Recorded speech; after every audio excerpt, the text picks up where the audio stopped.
Este año no estuve exento de momentos bajos, digamos esos momentos donde estuvimos esperando, anticipando varias cositas y cuando llegaron realmente no eran lo que esperábamos o fueron lo que esperábamos y mucho peor.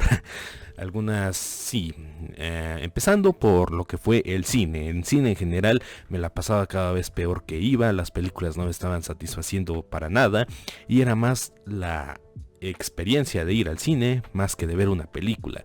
Así que pongamos el cine en general en esta lista.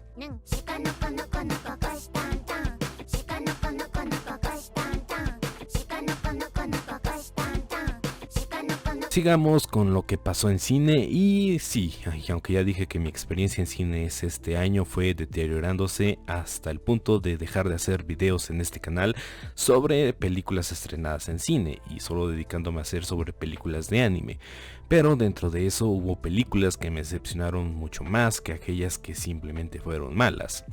Empezando por Kizumonogatari, que no es directamente mala, pero sí es una decepción que hayan cortado las mejores escenas de esta película. Así como Blue Lock, el episodio de Nagi. Esta es una recapitulación centrándonos en el personaje de Nagi y la verdad es que no es para nada interesante, es el personaje más aburrido de toda la obra y este personaje solo sirve como un figurante, ese personaje que puede hacer los tiros más imposibles, los goles más increíbles y no sirve como personaje principal porque no aporta ninguna dificultad ni para sí mismo ni para la historia, simplemente le vemos ser, estar, lograr y ya está. Y aquí es donde seguimos un poco más triste porque Transformers One sí es una buena película. Lo que fue una desgracia fue su distribución, su promoción y su rendimiento en taquilla.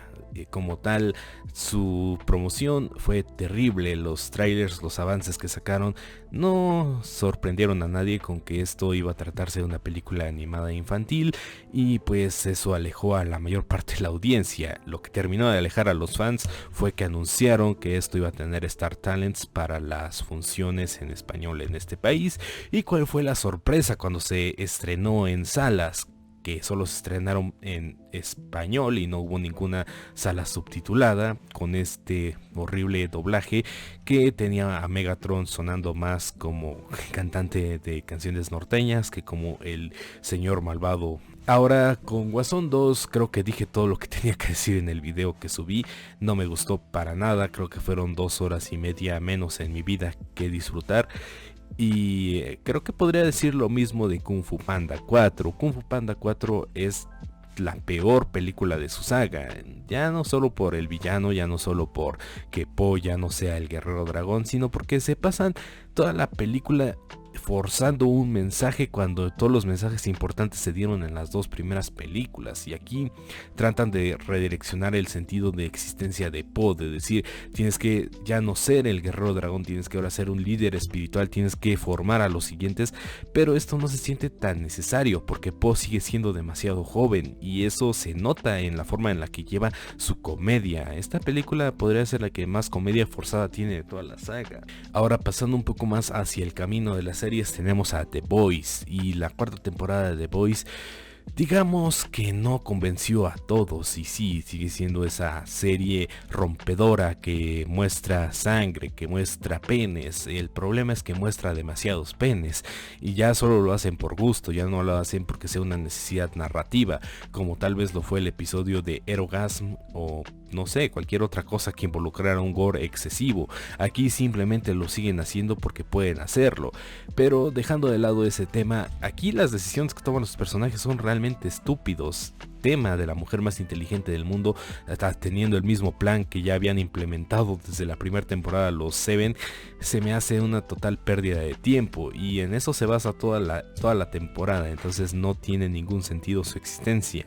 Regresando un poco más al mundo del animanga, tenemos el final de Jujutsu Kaisen. Sí, ya sé que sacaron un nuevo epílogo, pero eso no resuelve nada y me gustaría tratar más este tema en profundidad en otro video de el por qué, aun cuando yo amo Jujutsu Kaisen, me parece que tiene uno de los peores desenlaces posibles de la historia y que este epílogo solamente sirve para comprobar que el autor no tenía ni idea de cómo terminar su manga. Boku no Hero tuvo un mejor epílogo de redención, pero eso no significa que sea un mejor final. Sí, este manga ya venía desangrándose desde que terminó el arco de la Primera Guerra.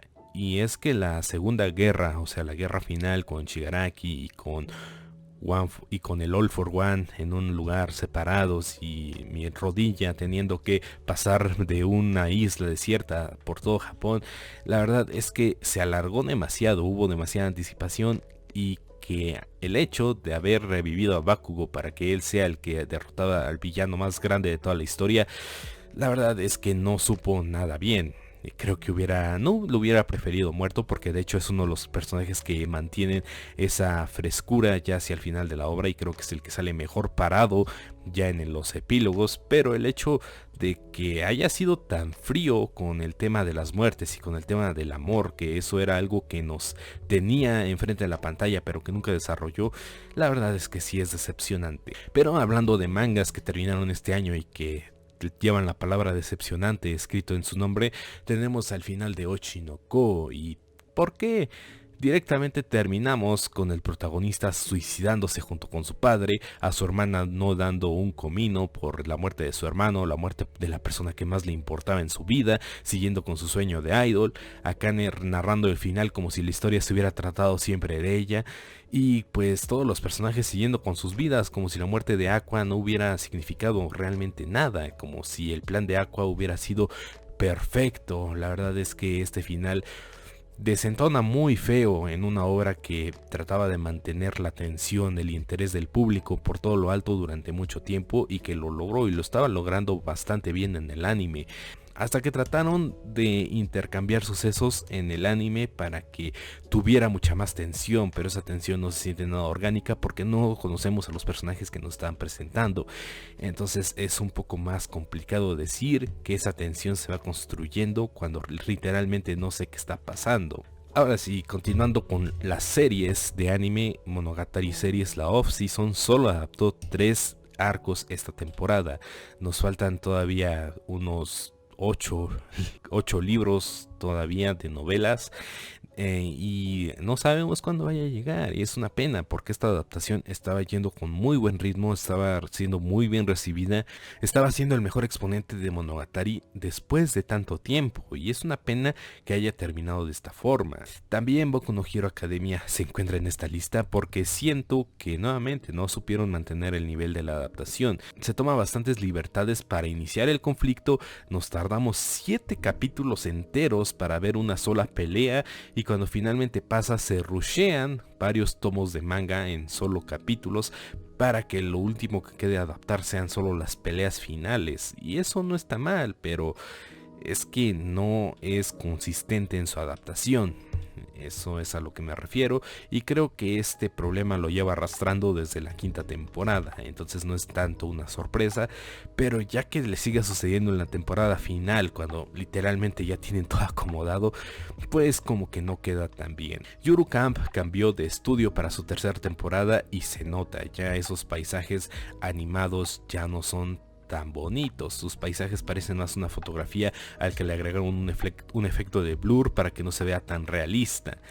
Y la verdad es que eso es bastante molesto, porque uno de los fuertes de esta serie era ver todos los paisajes que tenían que ofrecer de forma animada, ver cómo interactuaban con el entorno, y eso se perdió en esta temporada, lo cual fue bastante triste porque es una serie muy disfrutable y sus personajes aún lo mantienen, pero el hecho de que hayan perdido parte de su esencia lo hace pues menos disfrutable. The Elusive Samurai es una serie que se decepcionó a sí misma después de su primera parte, y es que en los primeros capítulos estaba siendo bastante buena animación, buenos personajes, bastante entretenida, buena comedia, y la mayoría de estos elementos se mantienen en la segunda parte de esta temporada.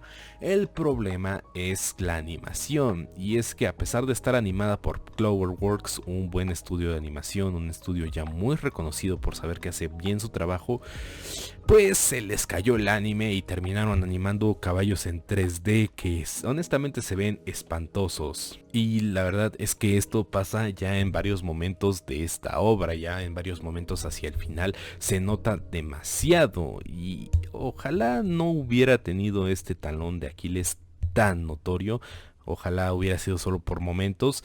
Pero si estamos hablando de eso, ya tendríamos otro Blue Lock, y el hecho de que la animación sea horrorosa sería el menor de nuestros problemas. Pero aquí estamos hablando de un anime que empezó bastante bien y simplemente se tropezó con su propio pie. A Sasayaku You ni Koi wa Utau le pasó una de las peores cosas que le puede pasar a un anime en emisión, y es que tuvo problemas de producción y le cortaron su emisión a los 2 capítulos de terminar. Y eso no podría ser un problema. El problema es que estuvimos esperando medio año para tener una noticia de cuándo se iban a terminar de emitir. Y es que estaba siendo el Yuri de la temporada, un buen anime de romance entre dos chicas de preparatoria, dos chicas que se estaban empezando a entender, y que lo corten de esa manera sí fue algo triste, más por el lado de la serie. Y pues qué pena. Estamos a pocos días de que se estrenen los últimos 2 capítulos, pero honestamente creo que ya perdí todo el interés por esta serie después de tantos meses. Roshidere, el anime de la rusa, pues está de más decir que no era lo que esperábamos. Esperábamos ver a una rusa brillar por todo lo alto, y creo que lo estaba logrando en el último capítulo, cuando el resto de la temporada fue ver a los hermanos protagonistas tomar toda esa atención, porque honestamente la hermana del protagonista es mucho más interesante que todos los demás personajes femeninos aquí, y creo que ese es uno de sus fallas, porque ¿por qué quieres que me interese tanto por un personaje que al final va a terminar siendo un antagonista y que quiero ver más triunfar que a los que son los verdaderos protagonistas? Es algo contradictorio en su construcción, y creo que lo saben que queremos más apoyar a este personaje porque es la que más escenas tiene individuales en toda la serie. Y pues tenemos ahora a Shikanoko no Kokoishi Tan. Es directamente una decepción porque hizo demasiado ruido, y ahora en estas épocas, unos meses después de haber finalizado su emisión, ya nadie está hablando de ella, y creo que eso es prueba de lo que dije en su momento, de que esta serie fue más ruido que nada, de que esperábamos algo random, algo que tuviera que ser cosas estúpidas sucediendo en pantalla, y sí lo estaba haciendo. El problema era que se tomaba demasiadas libertades con ese elemento. Tomemos por ejemplo a She-Hulk. She-Hulk en ningún momento deja de romper la cuarta pared, ni siquiera desde antes de tener poderes. Nunca deja de ser ese personaje que está consciente que es un personaje dentro de su propia serie. Y en el último capítulo, cuando rompe toda esa ilusión de ficción y se sale a hablar con Kevin Feige de que arregle su serie, es la misma sensación que me dejó Shikanoko, y honestamente no puedo atacar a uno y defender al otro cuando hacen exactamente lo mismo.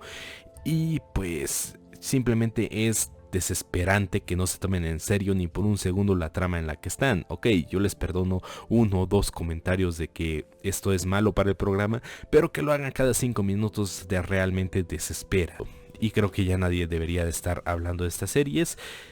Sí, hay algunas que todavía las voy a seguir. Todavía tenemos que hablar de lo que fue Jujutsu Kaisen hasta el final. Hay cosas que todavía debemos de hablar, pero la mayoría de estas series me han decepcionado de sobremanera, y creo que han tomado muchas decisiones equivocadas sobre el cómo distribuirlas, sobre el cómo entregárnoslas, y pues algunas de animación, de decisiones creativas bastante estúpidas que han terminado en que sean la mayor decepción de este año. Las películas tampoco se han salvado, como ya digo. Han habido bastantes puntos bajos, bastantes puntos pues feos, y ya siendo una persona que no esperaba ya nada del cine, el hecho de que todavía me hubieran logrado decepcionar ha sido todo un logro para la industria. Hasta que me encuentre de mejor humor para hablar de cosas que sí me gustan, nos vemos.